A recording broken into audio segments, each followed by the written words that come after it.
So I have been working on the Rights and Participation project at Aberlour for nearly 3 years now. We are a project that's been funded by the Life Changes Trust, initially for 2 years, but we've been really fortunate to have that extended for 4 years to continue the work that we're doing.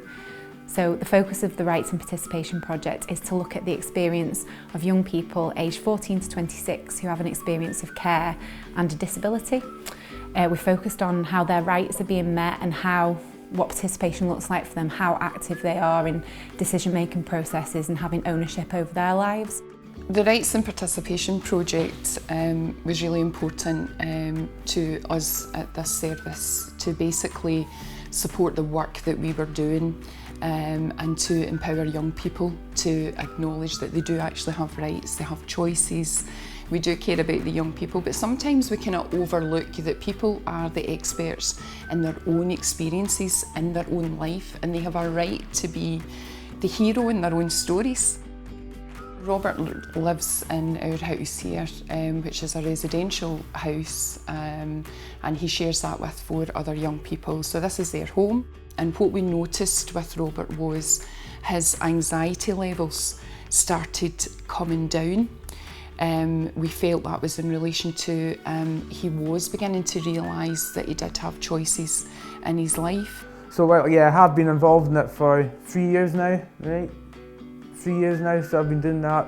So I'm the rep for the young people in here. So some of my housemates use like talkers and that, and some of them can't talk, so when I'm meeting with Ruth or anyone else, I get their views and then I ask if they've got anything and I write it down, take notes of it. So I have it there, and I'm speaking to Ruth and I don't forget. We've had to think really creatively about how we engage with young people, so that's been things like creating documents with really simple language and pictures and signs that support it, creating videos that are signed along to send ahead to try and lower the anxiety of the young people that we're meeting with, different arts activities. We've also used different specialist tools creatively, so things like Talking Maps, which is a resource which helps us to have better conversations using pictures. So a social work review happens on a regular basis, they happen every year. Robert actually came to his review prepared, he had his own written notes, and it was great to see Robert and the social worker actually discussing his life, how he was doing, and he had ownership of that review. It belonged to him. And I actually was able to go over my own review, tell them what I'd been up to, like tell Helen if there's anything I didn't like, she would write it down. If there's something I did like, she would take a note of that. And then at the end we'd just go over how I was feeling after it. So it's quite a good experience, that.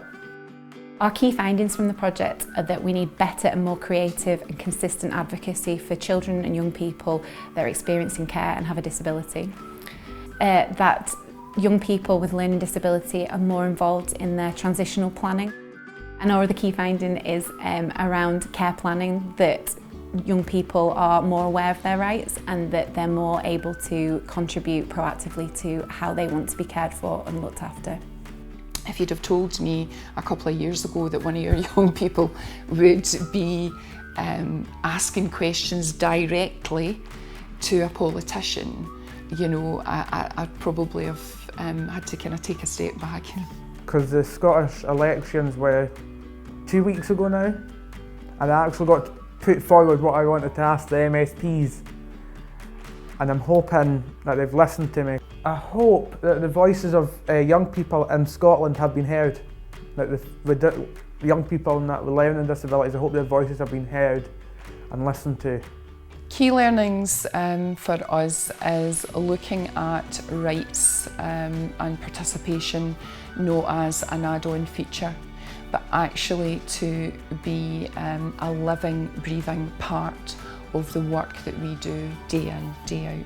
I've loved doing this project. It has been such an amount of learning for all of us, and I feel so inspired from the stories that we've gathered and the young people that we've heard from about how brave they are, and being able to see people like Robert begin to realise their rights and understand the power of their voice and the impact that they can have has just been incredible.